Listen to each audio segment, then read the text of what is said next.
Anyways, today we're going to review WWF Wrestlemania on the Commodore 64.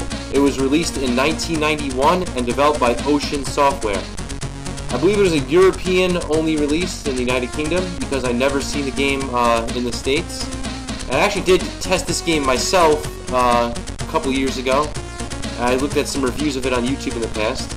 On the cover, it features wrestlers such as Sergeant Slaughter, the Immortal Hulk Hogan, and the British Bulldog Davey Boy Smith.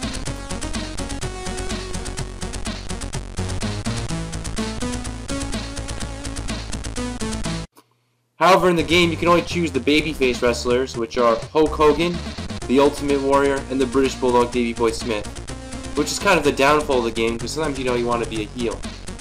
I also remember, by the way, they made a game in '92 that was a UK exclusive also, and it had Warrior, Savage, I think Bulldog and Brett in it, and you have to face like a bunch of tag teams like the Natural Disasters, Money Incorporated, the Nasty Boys. I think maybe Aftershock can do some research, he'll know more about that game, but I'll review that in the future, but I saw that game too.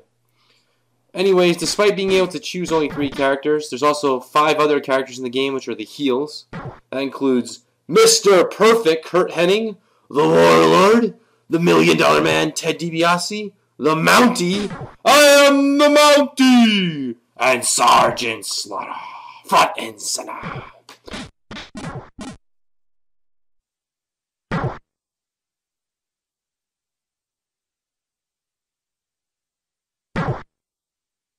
Anyway, all the heels are your opponents for tonight's World Wrestling Federation attraction. There's a training mode where you can practice, and if you play 2 players, one can play Mr. Perfect by default.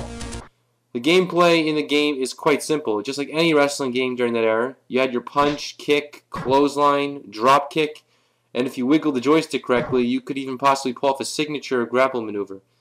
The game does feature one weapon, which is a steel chair located outside of the ring, and for 1991 it was pretty cool for the time.